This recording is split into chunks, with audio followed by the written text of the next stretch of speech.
नमस्कार दोस्तों, दादा चौधरी का यूट्यूब चैनल में आपका स्वागत है। www.ivexam.in मेरा वेबसाइट है और यूट्यूब चैनल जो है वो दादा चौधरी का ज़्यादा चौधरी है। तो मेरा जो दोस्त इनलैंड वेसल 1971 और 1917 एक्ट का तहत एग्ज़ाम देना चाहता है, इंजन साइड का जो एग्ज़ाम देना चाहता है, मैंने उनका लिए मैं मेरा जो तजुर्बा मैं शेयर कर रहा हूँ। मैं बताता नहीं कि मैं आप लोग को टीचिंग कर रहा है, नो, नहीं टीचिंग कर रहा है। मैं सिखा नहीं सकता, मैं सिखाने वाला कौन हूँ? मैं कोई इंस्ट्रक्टर भी नहीं। मेरा जो एक्सपीरियंस है, मेरा जो तजुर्बा है, मेरा जो 30-35 साल मैं जो नौकरी किया, इसका जो तजुर्बा है, इसका जो अनुभव है, वो आप लोग से मैं सब शेयर करता हूँ कि काल अगर मेरा कुछ हो गया, मैं मर गया, तो मेरा साथ में वो चला जाएगा। तो कम से कम आप लोग को जो शेयर करता है थोड़ा कुछ रह जाएगा। चला जाने से अच्छा है थोड़ा जो शेयर करके रखता है वो आपका पास रह जाएगा। आप जिंदगी भर का लिए वो आप रख सकता, या तो आप किसी को भी फिर आगे दे सकता। मैं खुद इंजीनियर था मुंबई पोर्ट में, जो ministry of shipping government of India का अंडर में है। तो मैं सेवानिवृत्त होने का बाद, रिटायरमेंट का बाद, मैंने सोचा कि आईवी का इंलैंड वेसल का एग्ज़ाम का लिया। अभी मेरा कोई एक भी दोस्त फेल नहीं होना चाहिए। मेरा पूरा भारत में जितना, इंडिया में जितना, जहाँ जहाँ एग्ज़ाम होता है, वहाँ का सिंगल कैंडिडेट फेल नहीं होना चाहिए। तो इसलिए क्या करना है, मेहनत मैं भी बहुत कम नहीं किया, मैं भी तुम्हारा ही रास्ता से आया है। आज से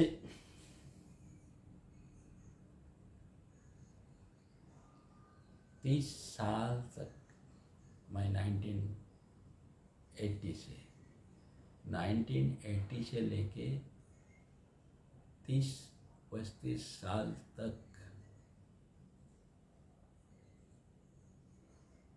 मैंने MMD में तभी एग्ज़ाम होता था, वो MMD का क्वेश्चन, हर एक क्वेश्चन करेक्शन किया है। पूरा ऑल इंडिया में जितना चेन्नई MMD, ये कलकत्ता MMD, मुंबई MMD, तो जितना MMD था सब MMD का क्वेश्चन मैंने कलेक्शन किया। एग्ज़ाम का क्वेश्चन, आईवी का जो एग्ज़ाम होता है वो क्वेश्चन मैं कलेक्शन करके रखा। मैं उस टाइम में तो मेरा दिमाग में भी नहीं था, सपनों में भी नहीं था कि मैं एक दिन आप लोगों के साथ ये सब शेयर करने वाला है।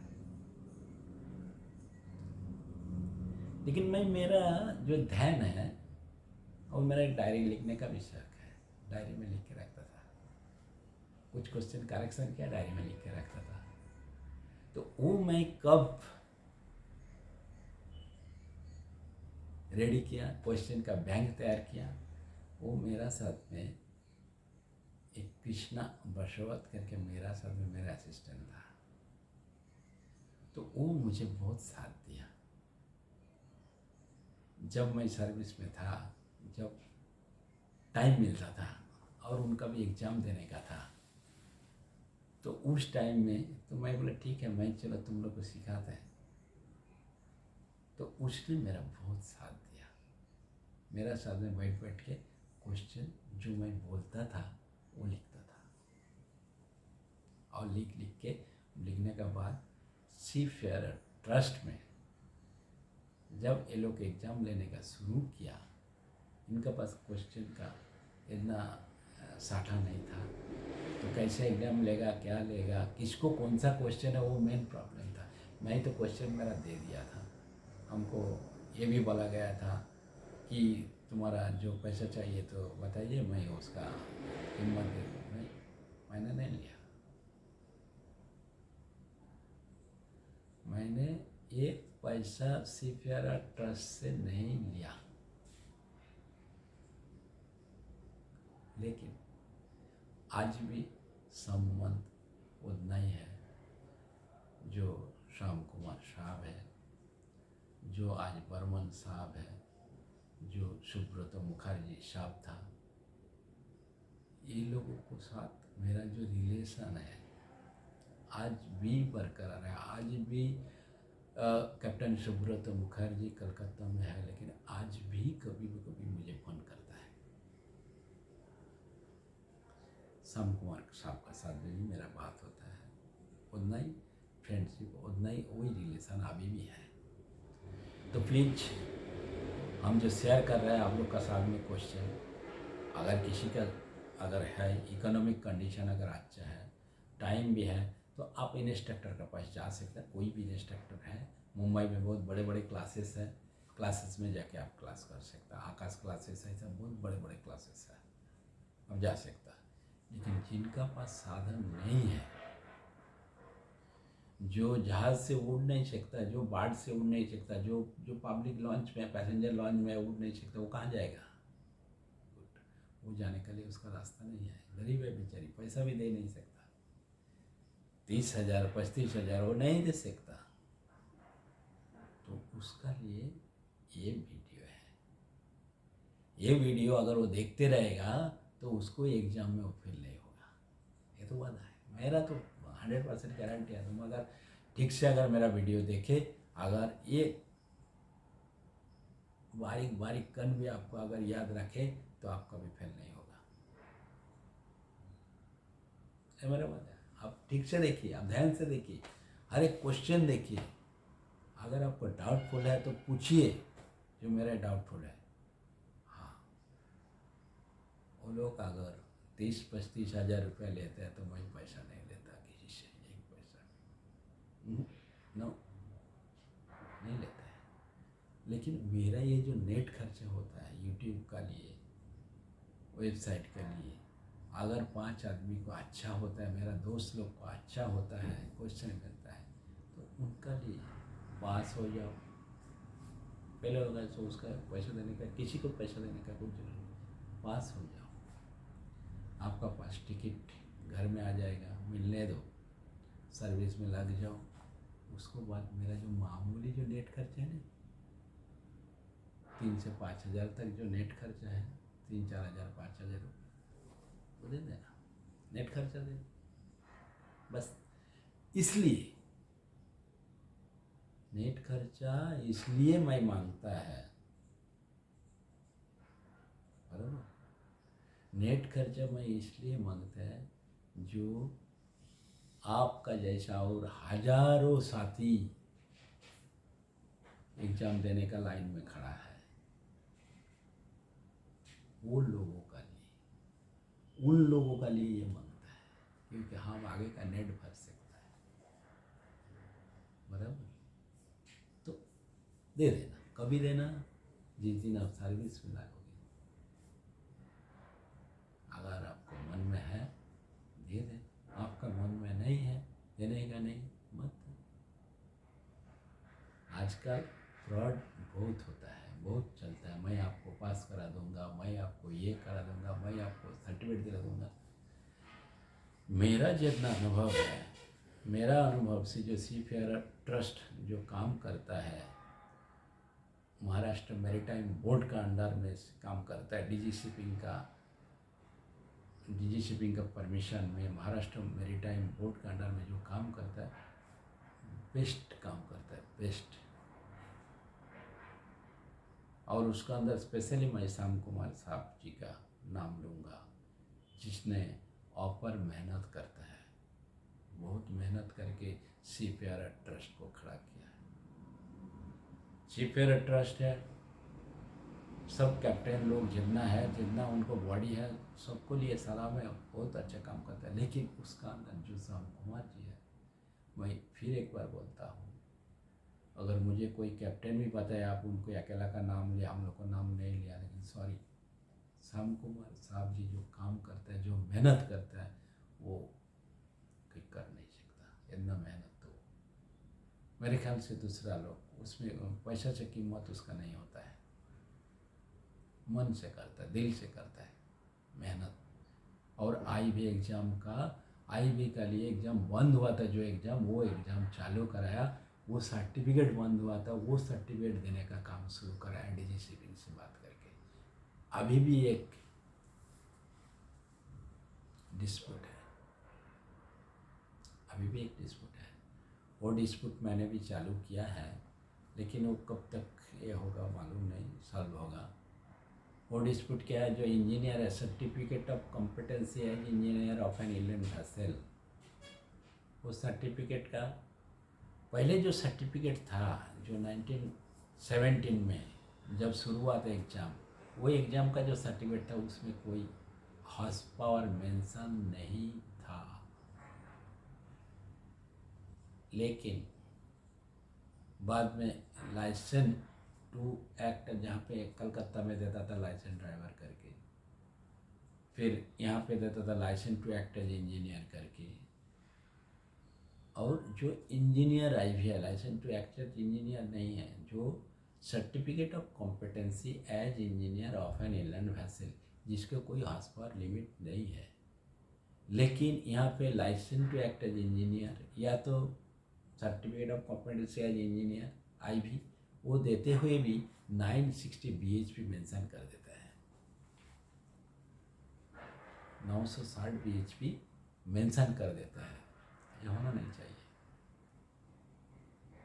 होना नहीं चाहिए। जब फर्स्ट क्लास मास्टर है, उसको ऊपर में कुछ हॉर्स पावर मेंशन नहीं रहता है, तब इंजीनियर ऑफ IB के लिए हॉर्स पावर मेंशन क्यों? अगर हॉर्स पावर मेंशन है तो इसका क्या और एग्ज़ाम एक है जिसमें any horse power inland vessel का लिया, VDR का, जो VDR IB जो रजिस्ट्रेशन है, इनलैंड वेसल में रजिस्ट्रेशन है, तो उसके लिए जो बड़ा, अगर वेसल बड़ा भी है तो कौन चलाएगा? अगर इंजीनियर चलाएगा तो वो इंजीनियर का हॉर्स पावर मेंशन क्यों उसमें? अगर 960 का ऊपर हॉर्स पावर रहेगा तो वो जहाज कौन चलाएगा, अगर IB में रजिस्ट्रेशन है? तो इसके बारे में मैं आगे डिस्कस करूँगा एक दिन डिटेल में। तो आज मैं सेकेंड क्लास इंजन ड्राइवर जो है, उनका जो काम क्या है ड्राइवर का, वो मैं थोड़ा बता देता हूँ। चार्ज ले लेगा, जब ड्यूटी चेंज होगा उस टाइम में वो अगर चार्ज लेने का, अगर ड्राइवर नहीं रहेगा, फर्स्ट क्लास ड्राइवर उसको नहीं रहेगा उसको ऊपर में, तो उसको ही चार्ज धरा जाएगा और वो चार्ज ले लेगा, ड्यूटी का पूरा चार्ज लेने का काम उसका है। दूसरा, ऑक्सिलरी जो इंजन है, ऑक्सिलरी इंजन का जब जब रिक्वायर है, जहाँ पे रेडी है क्या नहीं, हर एक टाइम में रेडी पोजीशन में है क्या नहीं, कोई विंच रेडी पोजीशन में है क्या नहीं, वो गीजर से बता के उसमें कंडीशन में रखने का। और वॉच का भी उसका काम है, वॉच कीपिंग करने का भी उनका काम है। लेकिन गीजर का काम जहाँ पे ख़त्म होता है, उधर सेकेंड क्लास ड्राइवर का काम शुरू होता है, क्योंकि सेकेंड क्लास ड्राइवर का भी काम रहता है, तो वो काम उनका शुरू होता है। उनको समझो प्लेट पोंछने का ज़रूरत नहीं, लेकिन प्लेट बराबर साफ है क्या नहीं, किधर से तेल लीकेज हो रहा है क्या नहीं, किधर से पाइप फटा क्या नहीं, वो नज़र उनका रखना जरूरी है। तो ऑक्सिलरी इंजन जो है ऑपरेशन, उसको चेक करना है, उसको देखने का है, स्टार्ट मारना है, ये सब उसका काम है। रनिंग इंजन का वॉच कीपिंग उसका काम है।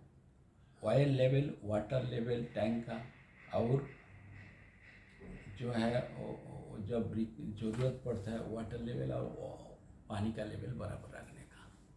साउंडिंग समझो गीजर ले लेगा, लेकिन उसका जो बुक है, लॉग बुक है, चेक करके साउंडिंग चेक करके उसको कहाँ पे डालने का, कहाँ पे देने का, कौन सा इसमें से पानी थोड़ा निकाल के लेवलिंग रखने का, ये काम सेकेंड क्लास ड्राइवर का है। तो वो काम करते रहेगा उसका। दूसरा बात है, जहाँ जहाँ ग्रीस और ये देने का प्रॉपरली कहाँ है वो गीजर को दिखा देना मांगता है, जो कहाँ ग्रीस और ऑयल देना जरूरी है, कहाँ देना, ऑयल देना जरूरी है, कहाँ पे ग्रीस देना जरूरी है, वो काम वो सेकेंड क्लास ड्राइवर का रहेगा, कहाँ ग्रीस देने का, कहाँ ऑयल देने का। दूसरा बात है, ऑयल चेंज कब करने का, कब नहीं करने का, वो भी उसके ऊपर अगर फर्स्ट क्लास ड्राइवर होएगा इंचार्ज में, तो उसको साथ में बात करके तो ये काम शुरू करने का काम उनका है। ऑयलर को साथ में लेके या तो गीजर को साथ में लेके। फिल्टर कभी साफ करना है, कब साफ किया था वो लिखा होगा, वो सब उधर बुक में लिखा होगा, रिकॉर्ड बुक में, तो कब साफ किया था, कितना है अभी, वो सब चेक करने का सेकेंड क्लास ड्राइवर का काम है। डेग में जो छोटा छोटा मशीनरी है बराबर ऑपरेशन में है या नहीं है वो चेक करना है। बैटरी का चेक करके उसको चार्ज देखना है, कितना चार्ज अभी है, या तो चार्जिंग कराना है, या तो जो चार्ज में है वो चला जाएगा। दूसरा, जो इंजन का जो मेंटेनेंस है, जो वीकली मेंटेनेंस होता है, जो डेली मेंटेनेंस होता है, वो उनको चेक करना है, देखने का डेली क्या क्या हमको करना है इंजन में। क्लीनर और एयर क्लीनर साफ करने का, ये साफ करने का, वो साफ करने का, तेल पड़ा है, गिरा है, फंसा है, ये जो है मेंटेनेंस का जो छोटा मोटा है वो काम वो सेकेंड क्लास ड्राइवर को देखना है। दूसरा बात है, जो एंकर करने का जो जो जो विंच है, विंच को हर एक टाइम में विंच को ऑपरेशन पोजीशन में रखना है। और डेक के ऊपर जो कोई मशीनरी है, वाल है, ये है, वो है, जो हाइडेंट है, ये सब को चेक करके रेडी रखने का है। फायर का सामान रेडी रखने का है। और दूसरा, जो उसका तारीख भी आपको याद रहना जरूरी है, कौन सा जो फायर का एक्सटिंग्विशर का जो रिफिलिंग हुआ था उसका।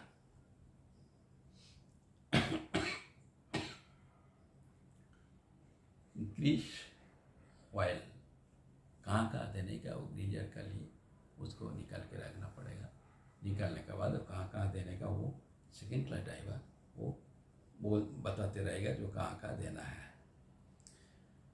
अगर सर्वे में बैठा तो ये जो आप जो लिस्ट बनाया था, डिफेक्ट का जो लिस्ट बनाया था, वो आपका इंचार्ज अगर रहेगा तो आपका इंचार्ज के ऊपर सबमिट करने का, या तो आपका इंचार्ज नहीं है तो आप ही खुद ऑफिस में जाके सबमिट करने का, वो सेकेंड क्लास ड्राइवर जाके ऑफिस में सबमिट करने का।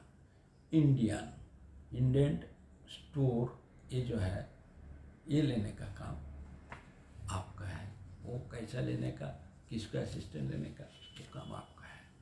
स्टोरेज कहाँ रखने का, कौन सा स्टोरेज कहाँ रखने का, वो आपको देखना पड़ेगा। पार्ट्स कहाँ रखने का, कहाँ रखने का, कुछ स्पेयर पार्ट्स है वो रखने का, वो आपको काम है, वो आपको देखना पड़ेगा, बराबर। दूसरा बात, जो बंकरिंग लेने का टाइम लेने का आप क्या करेगा, बंकरिंग लेने का और ऑयल लेने का, वो लेने का टाइम में आपको क्या सावधानी लेने का, वो लेने का, बाद में गीजर को बोलने का, फिर टैंक चेक करने का, कितना तेल है, ये है, वो है, फिर बाद में आप वो लेने का। डिफेक्टिव लिस्ट तो आप जमा कर दिया। दूसरा, इलेक्ट्रिक के लिए भी बनाना बोलने का मांगता, जो प्लम्बिंग का आप पूरा करना मांगता उसको, और वो भेज देने का पूरा ऑफिस में। पोर्टेबल अगर फायर एक्सटिंग्विशर है तो पोर्टेबल फायर एक्सटिंग्विशर को आप चार्जिंग करके रखने का हमेशा, पोर्टेबल फायरिंग एक्सटिंग्विशर। दूसरा बात है आपका पास में जो रेती का ये जो कौन सा भी ये खाली नहीं रहना मांगता, जो रेती है बॉक्स है, रेती बॉक्स में रेती बराबर होना चाहिए, उधर चमचा होना चाहिए। ये आपका नज़र रखना पड़ेगा, चारी बाजू ख्याल रखना पड़ेगा। आप गीजर को बोल सकता ये करो करके आप गीजर को बोल सकता।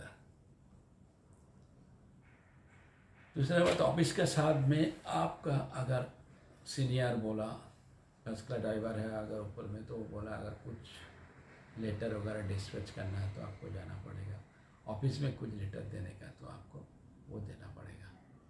तो प्लीज़ इतना काम करने का, ऑफिस के साथ में सामंजस्य रहने का, ऑफिसर का साथ में अच्छा बिहेवियर रखने का, ये काम हमारा नहीं, वो काम हमारा नहीं करने का। तो आज इजाज़त